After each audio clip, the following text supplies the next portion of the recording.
Olá, tudo bem? Me chamo Marcos e hoje vamos falar um pouco mais sobre o assunto SST. Dando continuidade ao Altman Responde, eu trouxe aqui um convidado com conhecimento na área, Marcos Gomes, que trabalha na Unimed. Marcos, boa tarde. Boa tarde, Marcos, de xará aqui hoje, né? Isso.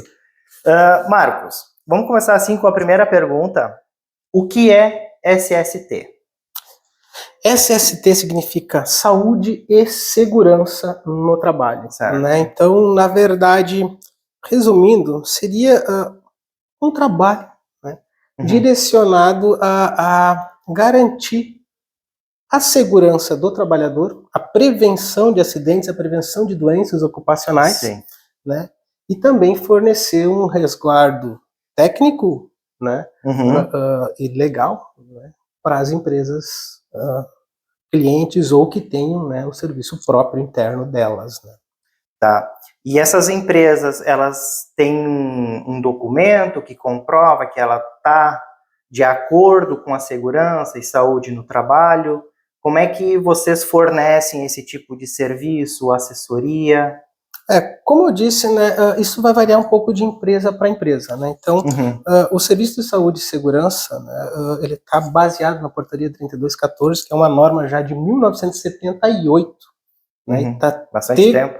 Teve uma série de mudanças ao longo dos anos e nos últimos, então, agora, né, muito mais. Certo. Né? Então, a empresa ela pode ter um SESMIT próprio, um Serviço de Saúde e Segurança próprio, né, dependendo do tamanho, mas também, né, pode ter um serviço terceirizado. Então, por exemplo, hoje nós da Unimed fornecemos essa assessoria técnica, né, e de saúde ocupacional, que vai desde a elaboração de documentos base, como o PGR, que substituiu o antigo PPRA, né, que valia até o ano passado, PCMSO, LTCAT e outros, né, assessorias internas dentro das empresas, com treinamentos básicos de noções de EPIs, treinamentos de CIPA, né, orientações diversas, e o monitoramento da saúde do trabalhador através dos exames ocupacionais.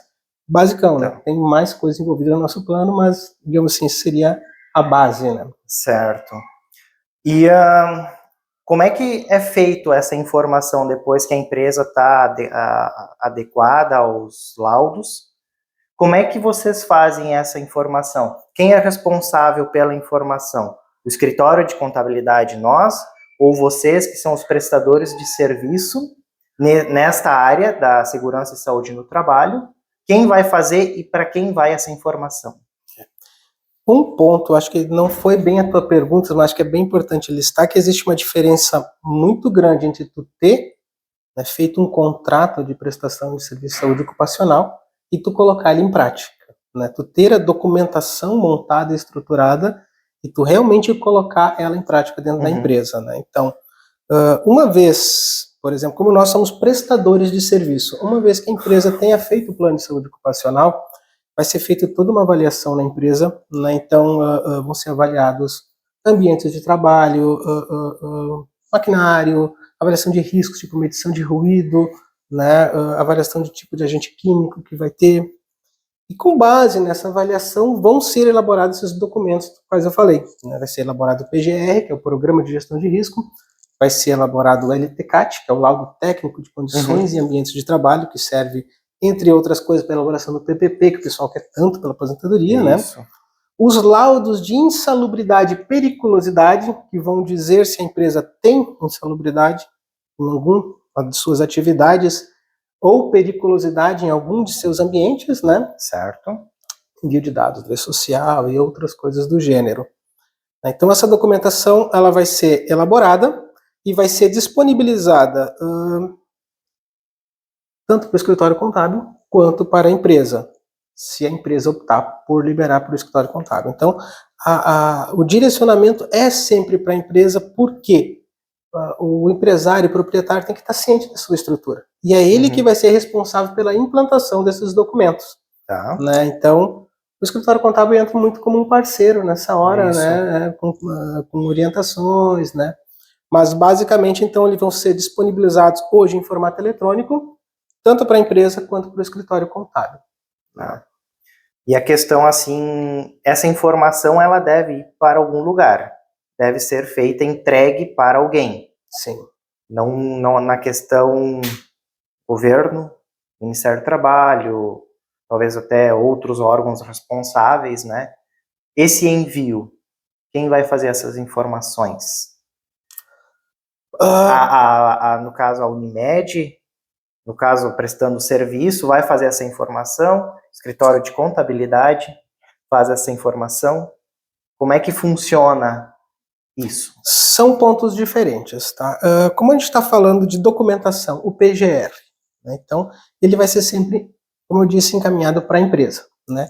Esse documento e essas informações são de cunho da empresa. Né? Responsabilidade da empresa. Exatamente, mas o que pode acontecer, e é o que tem acontecido muito ultimamente, é de órgãos como o Ministério do Trabalho, né, solicitarem o envio desses documentos. Né? Então ali vai constar todo o histórico e eles podem, a partir disso, fazerem algumas cobranças, algumas notificações, ou questionar se está sendo implantado, como eu falei. É diferente do teu, tenho o documento, beleza, estou protegido. Não é assim que funciona. Tu tem o documento e dentro desse documento vai ter uma série de recomendações que você precisa fazer para que ele realmente seja eficiente na proteção, né, nessa área. A Unimed faz o envio de dados para o e-social, então que já é uma segunda etapa, ou melhor, talvez uma terceira etapa, que são 2 eventos, que é o 2220 e 2240, né, que o primeiro é o envio dos dados médicos, que a partir de agora passa a ser obrigatório, né? Já 2220, né? Exatamente, 2220. E a 2240, que é os registros ambientais, que aí então vai essa parte de levantamentos de risco e é feito esse cruzamento de dados. Perfeito.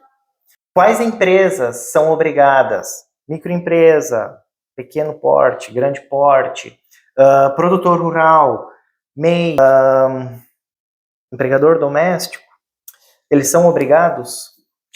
Sim, tá? Toda e qualquer empresa, instituição ou pessoa física que tenha trabalhadores contratados. Tá? Então, se você tem um funcionário com carteira assinada, você vai ter que ter os programas de saúde ocupacional. Né? Então, claro, a estrutura desses documentos vai variar um pouco dependendo do tamanho e do porte de cada empresa, porque nem tudo se aplica a todas as empresas, né? Por exemplo, hoje pela NR5, se não mudou, porque ela estava sendo alterada, né? O MEI estava dispensado de ter uma CIPA estruturada ou ter um indicado, né? Até no passado tinha. Então, essas pequenas variações vão acontecer de exigências, mas a base do documento tu vai ter que ter. Né? Então tem que ter os programas de saúde ocupacional, mesmo que seja para dizer que não tem riscos. Né? Isso é uma coisa muito importante, a gente também ter um profissional da área da saúde, segurança e saúde no trabalho, né? É muito importante a gente ter pessoas que possam trazer esse tipo de informação até para o escritório, porque o escritório que vai passar uma informação correta para o empregador, ou até para o produtor rural, no caso, né, quando for necessário, e ele tiver uma contratação de algum empregado, né. Mas uma questão que se tinha, ou que se tem, e que se está em pauta ainda, né, é a questão que se fala, mas as empresas de grau de risco 1 e 2 não precisam ter programas de saúde ocupacional, né. E essa conversa assim estava muito em voga, muita gente estava levantando essa lebre, né, que não precisaria ter os programas de saúde ocupacional. Mas a realidade não é bem essa, porque o que acontece? A gente pode ter uma empresa de grau de risco 1 que teoricamente não teria risco. Vamos pegar ali o KNAI, comércio de peças para veículos automotores. Comércio de peças é uma loja. Né? Aí a gente vai fazer a visita, ela é grau de risco 1, junto com isso tem uma função que o cara instala essas peças, que o profissional da empresa instala essas peças. Mecânico. Já vai ter algum tipo de risco, mesmo que sejam peças elétricas, da parte elétrica do carro, vai ter um contato ocasional com resíduo de óleo e graxa, vai trabalhar com um spray, alguma coisa do gênero. Comércio de artigos para vestuário, loja de roupas, que é coisa mais sem riscos. Então você vai fazer uma visita lá, E aí tu constata que as vendedoras também fazem a limpeza do ambiente, trabalham com que boa, detergentes, ou o que é pior, fazem a limpeza dos banheiros. E aí, de novo, já temos uma variação. O banheiro é de uso exclusivo dos funcionários ou o banheiro é aberto para o público? Muda totalmente o enquadramento só o fato dele ser aberto ao público ou ser de uso restrito de 2 ou 3 funcionários. Né? Então, como eu disse, estava muito em pauta, né, a questão das empresas de grau de risco 1 e 2, que são mais tranquilas, não terem programa de saúde ocupacional, precisar simplesmente fazer o ASO. Sinceramente, eu nem sei direito como está essa parte de legislação. Estava em andamento, então, à medida que ela for aprovada, a gente já vai atrás para avaliar. Mas, de toda forma, tu precisa... Ah, não, elas não fazem, elas só vendem a roupa. O atendente cliente vende a roupa. Tu precisa de um laudo para dizer que ela não tem riscos. E hoje, o laudo que está valendo é o PGR, né? Sim. Então, talvez tenhamos aí no futuro um outro documento que simplesmente seja mais simplificado e diga, né, uma declaração de que não há riscos, né? E que substitua os documentos PGR e LTCAT por aí, né? Mas hoje ainda não tem nada assim estruturado, nada que seja 100% válido, que possa ser utilizado. Uhum. Às vezes até nós acabamos tendo um pouco de dúvida, quem é obrigado a fazer os laudos, né? Bom, hoje, tá, a obrigatoriedade de ter os programas de saúde ocupacional, né, está a toda empresa ou instituição, né, que tenha colaboradores como funcionários. Então, a microempresa ou a empresa ou a instituição que tenha um funcionário registrado, ela é obrigada a ter os programas de saúde ocupacional. Tudo bem. Outra coisa seria falar um pouquinho mais sobre as NRs, né? Como é que funciona a questão das NRs? Quais as empresas são obrigadas a ter todas as NRs? Como é que funciona nisso ali, essa classificação? Não sei se é assim que eu posso dizer, mas como é que vai funcionar isso? A pergunta interessante, porque hoje nós temos 37 NRs, né, em vigor, né, pela portaria 3214, e mudando rápido, né, mudando muito rápido. Né. Como funciona? Tá? Vai depender do ramo de atividade de cada empresa, certo? Por exemplo, quando a gente elabora um programa de saúde ocupacional para a empresa, a gente vai fazer um levantamento em campo, vai verificar o que essa empresa faz. Né? Então, vão ter NRs que são básicas para todos, por exemplo, NR1, que vai gerir o PGR, NR5 da CIPA, que vai ter um norte de quantos funcionários que tem, se precisa ter, né? Na questão do... A NR6, dos EPIs e por aí vai. Né? Exemplificando, por exemplo, o escritório aqui, o Altman Contabilidade, ele seria obrigado a ter algum tipo de NR? Provavelmente sim, né? Provavelmente não, certamente que sim. Né? Então, nós vamos pegar ali, vai nas básicas, NR1, NR5, são coisas que vão se aplicar. Nessa avaliação, vamos dizer, você tem um colaborador que faz a limpeza, já vamos ter que olhar para a NR6. No caso em questão, vai estar listado nos documentos todos os NRs, mas, por exemplo, vai ter alguma que não vai se aplicar a você. Quer um exemplo? Então, por exemplo, a NR35, trabalho em altura. Né? Então, tu não tem nenhum funcionário que faça trabalho em altura. Então, nesse caso, é uma NR que vai estar listada, mas ela não vai ter uma aplicação prática para você. Certo. Né? Então, da mesma forma que uma NR está direcionada, por exemplo, a açougues, né, alguma coisa do gênero, não vai ter uma aplicação prática numa indústria do calçado. Né? Então, elas vão estar listadas, vão ser olhadas automaticamente, né? Mas não vai ter uma aplicação prática. Não, bacana isso. Bom, vamos ver mais alguma coisa aqui. Outra questão é assim, que muitas vezes acaba gerando dúvidas, é a questão de fazer, não sei se está certa a expressão, um enquadramento na questão do grau de insalubridade, periculosidade, se a Unimed oferece este tipo de laudo junto aos programas de saúde ocupacional, ou segurança e saúde no trabalho. Certo. É importante frisar, tá, que isso é uma confusão muito comum, né? Grau de risco, insalubridade, periculosidade e aposentadoria especial.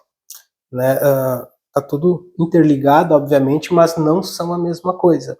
né? Então, por exemplo, o grau de risco de uma empresa vai ser dado pelo CNAE da empresa. Então, quando a empresa faz o seu registro, né, reconhece, firma, né, que acho que é a parte que vocês mais atuam, né, quando ela determinou o seu CNAE principal, vai estar lá determinado o grau de risco 1, 2, 3, 4, de acordo com sua atividade. Tá?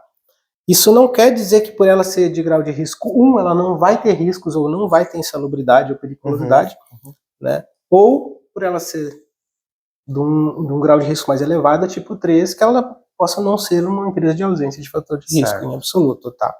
Sim, a gente faz essa documentação, tá? Como eu falei antes, a gente faz o PGR, né? Que é o Programa de Gestão de Riscos. Ali é levantado todos os riscos e todas as características do ambiente de trabalho. Na sequência, o LTCAT, que é o que vai ter a informação sobre a aposentadoria especial, ou não, né? E os laudos de insalubridade e periculosidade. Então, uma vez que foi constatado um agente insalubre na empresa, né, vai ser feita uma avaliação. A insalubridade é muito importante listar, ela pode ser lidada através de medidas administrativas, medidas de proteção coletivas e medidas de proteção individual. Então, se a empresa estiver de acordo com suas medidas de proteção, mesmo ela tendo um agente insalubre, ele pode não ter o enquadramento. Então, o agente está lá, é passivo, mas todos os controles de EPI estão em dia, né, todos os equipamentos de proteção coletiva estão em dia, toda a gestão está em dia. Se a empresa não tiver essa gestão, né, vai ser apresentado o documento para eles, vai ser sugerido melhorias, né, mas já vai sair, sim, com um enquadramento de insalubridade, que pode ser 10%, 20% ou 40%, certo? É feito também o laudo de periculosidade, tá? Periculosidade, então, diferencia de insalubridade. Normalmente ela está ligada a ambientes periculosos, né? Por exemplo, um depósito inflamável.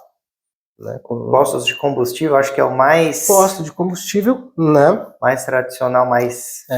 mas mesmo assim, é interessante a empresa sempre tentar, porque às vezes, eu tenho um inflamável para estar aqui, está dentro do ambiente, tem 2, 3 tonéis, né, de solvente inflamável. É passível de tornar todo um ambiente periculoso, porque a quantidade está superior a 200 litros. Então é importante que a empresa tenha um depósito definido, num local definido e com acesso restrito a funcionários que vão ganhar o índice de periculosidade. Então a periculosidade está muito relacionada ao ambiente ou à atividade, por exemplo, a atividade de motoboy e outros correlatas, né, que podem ser enquadradas como periculosas. E aí, seguindo, né, então, vamos para a aposentadoria especial, que também é uma grande confusão. Muita gente acredita que eu tenho insalubridade, então eu tenho direito à aposentadoria especial. Eu ia mesmo perguntar essa questão ali, onde, muitos casos aconteceu aqui que o funcionário veio, eu recebi tanto de insalubridade e agora eu tenho direito a uma aposentadoria especial ou me aposentar antes, neste sentido. Vai variar, tá? Temos que entender que são legislações diferentes para órgãos governamentais diferentes. Né? Então, estamos falando de Ministério do Trabalho e INSS, né? Portaria 3214, N45 e outras normas técnicas. Nem tudo que gera insalubridade gera aposentadoria especial, certo? E nem tudo que gera aposentadoria especial gera insalubridade. Então, o LTCAT vai determinar se tem um enquadramento para aposentadoria especial ou não. Mas necessariamente, claro, alguns agentes estão nas duas listas. Por exemplo, a gasolina, né, de forma habitual, né, óleos e graxas de forma habitual ou permanente estão nas duas normas. Vai dar insalubridade, grau máximo, e vai dar aposentadoria especial. Né? Mas tem agentes que podem estar listados numa e não na outra. Né? Então, às vezes, tem esse questionamento para vocês. Mas por que eu tenho insalubridade e não tenho aposentadoria especial? Porque o agente no qual você estava exposto te dá direito à insalubridade e não à aposentadoria especial. E raramente pode acontecer o contrário também. Você ter algum agente que dá direito à aposentadoria especial e não dá direito à insalubridade. Quer o exemplo mais clássico? Ruído. O ruído, para fins de insalubridade, ele pode ser elidido através da utilização de EPIs, do protetor auricular. Né? Mas, para fins de aposentadoria especial, não. O protetor auricular não é reconhecido como válido. Portanto, tendo um ruído acima de 85, você vai ter enquadramento de aposentadoria especial, mas não vai ter enquadramento de insalubridade. Legal.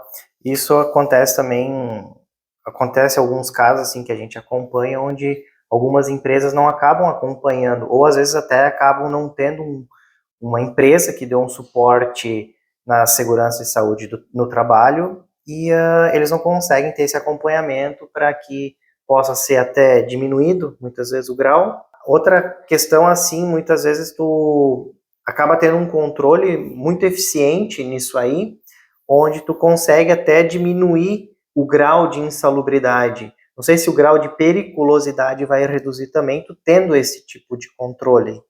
É diferente, tá? Como eu falei ali, a insalubridade ela pode, e na verdade deve, a premissa dela é ser elidida, né, ou eliminada. Através dos EPIs, então. Não digo EPIs. São sequências, tá? A premissa principal é o EPC, Equipamento de Proteção Coletivo. Por exemplo, você tem um agente no ar, um contaminante químico. A primeira premissa é sistema de exaustão para coletar e tirar esse sistema do ar. Aí você vai fazer uma medição de vapores orgânicos, né, ou sei lá qual o tipo de agente, para ver se realmente diminuiu ou atenuou se o sistema de exaustão está funcionando. O sistema de exaustão não está funcionando, você vai complementar ele com a utilização de um protetor respiratório e outros EPIs de acordo. Então sempre a premissa é essa, EPC, EPIs e por aí vai. Né? Mas sim, né, você tendo toda essa implantação, toda essa gestão do risco, você pode atenuar ele a um nível, né, aceitável, né, ou mesmo eliminar ele do ambiente, eliminando assim o pagamento da insalubridade. A periculosidade é diferente, como eu disse, ela está muito relacionada a um ambiente. Então, a não ser que você tire esse, vamos lá, depósitos inflamáveis, né? A não ser que você não tenha estoque de inflamáveis, tu não vai conseguir eliminar ela, né? E você pode direcionar a não todos os colaboradores da empresa, mas sim a um colaborador treinado e específico que vai fazer a entrada no depósito, a guarda, a retirada de produtos, né? Vai fazer a manutenção. E que vai ter um treinamento próprio para isso, já para fazer isso com toda a segurança. Então, tu tendo essa gestão, você, digamos assim, não precisaria pagar para todos, mas sim para aquele colaborador específico, né? Que seria a diferença entre insalubridade, é que a insalubridade é 10, 20 ou 40 sobre o salário mínimo e a periculosidade é 30% sobre o salário bruto, né? Então, até 30% sobre o salário bruto. Não é até, é 30%. Periculosidade é 30% sobre o salário bruto. Qual a importância hoje de ter esses programas de saúde e segurança no trabalho? Perfeito, uma ótima pergunta, porque eu acho que a importância de ter os programas de saúde e segurança no trabalho e implantá-los, né, vai além do respaldo legal que as empresas precisam ter. Obrigatoriedade legal a gente sabe, né, que tem e que precisa ter. Mas os benefícios vão desde proteções contra reclamatórios trabalhistas, né, resguardo legal da empresa, conforme eu falei, mas mais que isso, os programas de saúde ocupacional, eles visam garantir a saúde e segurança do trabalhador, né? Com isso, tu reduz faltas, tu reduz riscos de acidentes, atestados, né? Toda essa monitoração, tu melhora o teu ambiente de trabalho, doenças ocupacionais. Exatamente. Então esse é o grande benefício. Tu vai colher ele a médio e longo prazo, né? Mantendo um ambiente saudável, né, para o teu colaborador. Né? Bacana.